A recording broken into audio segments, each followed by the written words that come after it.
Dear student, आज का हमारा टॉपिक बड़ा इंटरेस्टिंग टॉपिक है, ट्रांसफार्मर। इसमें बहुत से क्वेश्चन होंगे। ट्रांसफार्मर बना है ट्रांसफार्मेशन से, एक ऐसा तरीका जो कि ट्रांसफ़र करता है वो कहलाता है ट्रांसफार्मर। इट मीन्स ट्रांसफार्मेशन से बना है। किसका ट्रांसफ़र करता है ये? पावर का ट्रांसफ़र, शक्ति का ट्रांसफ़र। और इसमें दो चीज़ें होती है, एक वोल्टेज और एक करंट। एक का डिमोशन कर देता तो दूसरे का प्रमोशन हो जाता। अगर वोल्टेज का अगर ये प्रमोशन करता है तो करंट का डिमोशन हो जाता, और अगर करंट का प्रमोशन करता है तो वोल्टेज का डिमोशन हो जाता। तो इसको कहते हैं ट्रांसफार्मर। तो ट्रांसफार्मर क्या है? ये एक ऐसी स्टैटिक मशीन है, इसमें कोई रोटेटिंग पार्ट नहीं होता है, और ये फैराडे के विद्युत चुंबकीय प्रेरण के अन्योन प्रेरण के सिद्धांत पर काम करता है। फैराडे के इलेक्ट्रोमैग्नेटिक इंडक्शन के म्यूचुअल इंडक्शन के प्रिंसिपल पर यह वर्क करता है। तो इसका मेन काम क्या है? ट्रांसफ़र करना। किसका? पावर का ट्रांसफ़र। और वो ट्रांसफ़र किस तरह से होता है? वोल्टेज और करंट में एक का प्रमोशन तो दूसरे का डिमोशन कर देता है, और पावर सेम रहती है। अब इसका कंस्ट्रक्शन क्या है? इसमें मेन दो चीज़ होती हैं, एक प्राइमरी वाइंडिंग और एक सेकेंडरी वाइंडिंग।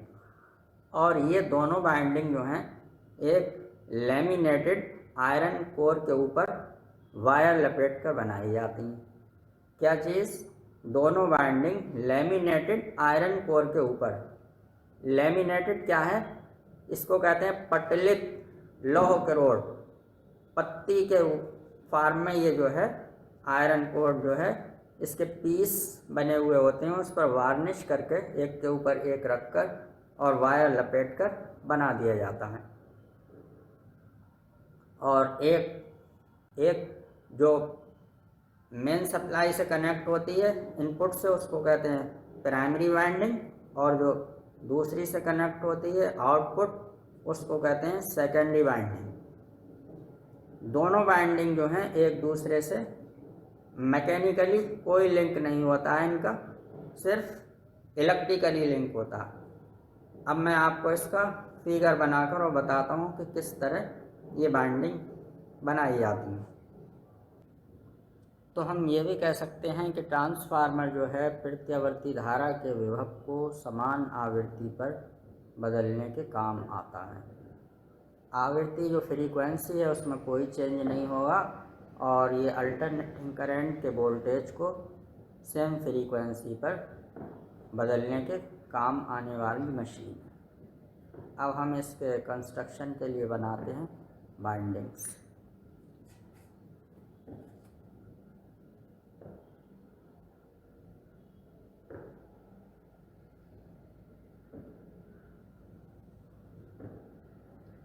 ये हमारी laminated iron core. This is laminated iron core.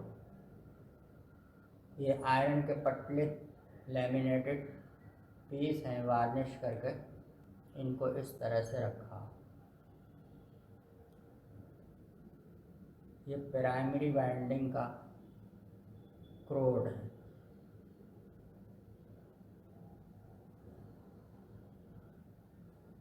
This is core for laminated core for primary winding. इस पे क्या करते हैं? वायरिंग करते, बाइंडिंग, वायर लपेटा इस पे, ये binding.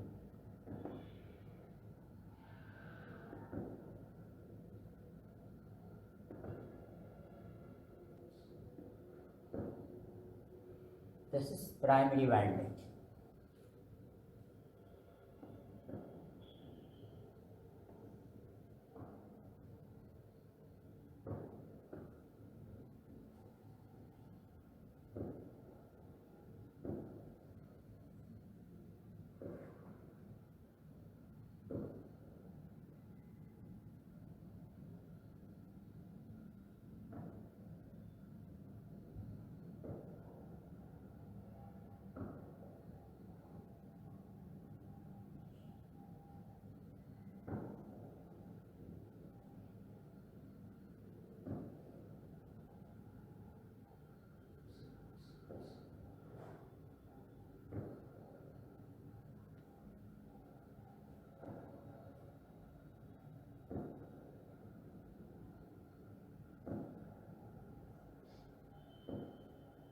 This is secondary winding.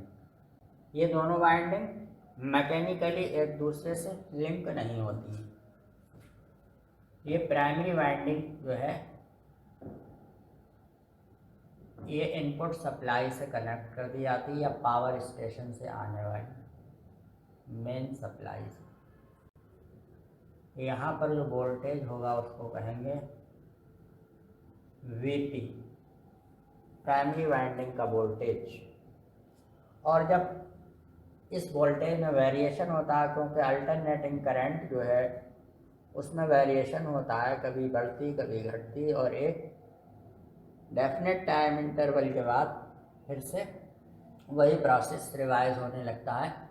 तो इस वेरिएशन की वजह से जब ये इसमें करंट फ्लो होता है वाइंडिंग में, तो इसमें क्या होता है, करंट वेरिएशन से ईएमएफ इंड्यूस्ड हो जाता है, फ्लक्स चेंज होता है, और मैग्नेटिक फ्लक्स के चेंज होने से इसमें ईएमएफ इंड्यूस हो जाता है। ईपी कहेंगे इसको, प्राइमरी वाइंडिंग का इलेक्ट्रोमोटिव फोर्स।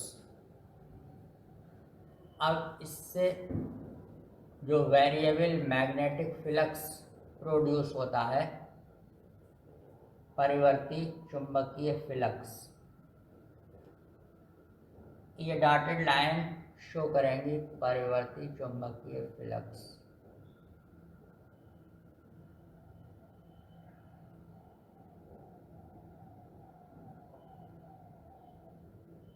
ये शो करेंगी परिवर्ती चुंबकीय फ्लक्स को।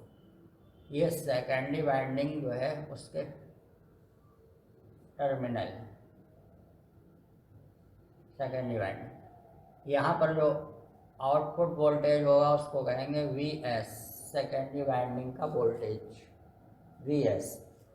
और इस वेरिएबल फ्लक्स से, जब ये वेरिएबल फ्लक्स सेकेंडरी वाइंडिंग से लिंक होता है, कटता है, तो वहाँ भी इंड्यूस करंट फ्लो होती है। पहले ईएमएफ इंड्यूस होता है, इलेक्ट्रोमोटिव फोर्स, और उसके प्रोड्यूस होने से क्या होगा, करंट फ्लो हो जाता है, जिसको कहते हैं सेकेंडरी, ये सेकेंडरी वाइंडिंग का करंट। और सेकेंडरी वाइंडिंग में जो ईएमएफ इंड्यूस्ड होगा उसे ईएस कहेंगे, electromotive force of secondary winding, electromotive force of primary winding. तो ये दोनों वाइंडिंग एक दूसरे से मैकेनिकली कोई लिंक नहीं, सिर्फ मैग्नेटिक, जो वेरिएबल मैग्नेटिक फ्लक्स है उसकी वजह से इसमें ईएमएफ इंड्यूस्ड होता है सेकेंडरी वाइंडिंग में, और करंट फ्लो हो जाता है, जिसको कि ये आउटपुट टर्मिनल है किसी क्लोज सर्किट से कनेक्ट कर दें तो वहाँ करंट फ्लो होने लगता है। This is VP, primary winding जिस वोल्टेज से कनेक्ट की गई इनपुट से। दिस इज वीएस, जो आउटपुट टर्मिनल है जहाँ आउटपुट सप्लाई जाएगी। और प्राइमरी वाइंडिंग में अगर ये मान लिया जाए कि करंट जो है वो आईपी फ्लो होती है, और सेकेंडरी वाइंडिंग में जो फ्लो ऑफ करंट है वो आईएस है। इन दोनों वाइंडिंग के बीच पावर का कोई लॉस ना हो, तो input power is equals to output power, दोनों पावर इक्वल होंगी। अब Faraday's laws of electromagnetic induction से इसको यहाँ अप्लाई करें प्राइमरी वाइंडिंग के लिए, तो क्या होगा, E P is equals to minus N D phi upon D T. D phi upon D T क्या है, rate of change of flux, magnetic flux. Here N is N P, primary winding में number of turn, ये जो wire है इसके number of turn कितने हैं, फेरे N P. This is for primary winding, and for secondary winding this is for primary winding, for primary winding.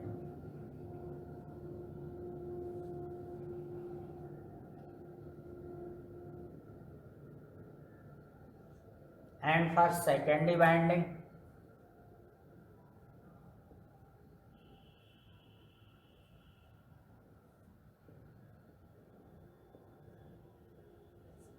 Secondary winding के लिए क्या होगा, ES, electromotive force in secondary winding is ES, Faraday's laws of electromagnetic induction से NS d phi upon dt। क्योंकि जो flux यहाँ से produce होता है वो सेकेंडरी वाइंडिंग से कटता है, तब E S is equals to minus N S T phi over D T. This is equation first and this is equation second. First upon second कर लें, इक्वेशन फर्स्ट को सेकेंड से जब डिवाइड करेंगे, dividing equation first by second,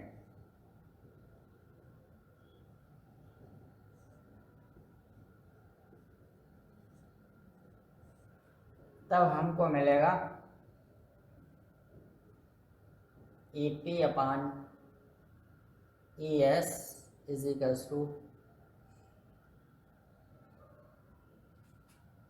N P upon N S,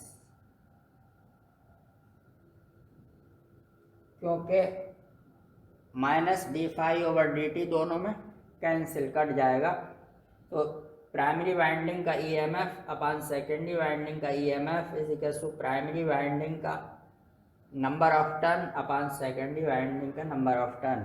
तो जिस winding का number of turn wire के ज़्यादा होंगे उसका इलेक्ट्रोमोटिव फोर्स ज़्यादा होगा, and electromotive force is proportional to V. ये वोल्टेज के प्रोपोर्शनल होता है इलेक्ट्रोमोटिव फोर्स। तो इस तरह से हम ये भी कह सकते हैं V P upon V S primary winding का वोल्टेज अपान सेकेंडरी का is equal to N P upon N S. ये वोल्टेज से नंबर ऑफ टर्न का रिलेशन है। जिस वाइंडिंग में नंबर ऑफ टर्न वायर के ज़्यादा होंगे उसका वोल्टेज ज़्यादा होगा, और जिसमें कम होंगे उसका वोल्टेज कम होगा। अब इसका पावर से या करंट से क्या रिलेशन होगा, क्योंकि दोनों वाइंडिंग के बीच जो पावर लॉस है वो नेग्लिजिबल है, नगण्य है, कोई पावर लॉस नहीं है। It means power of primary winding, power of primary is equal to power of secondary.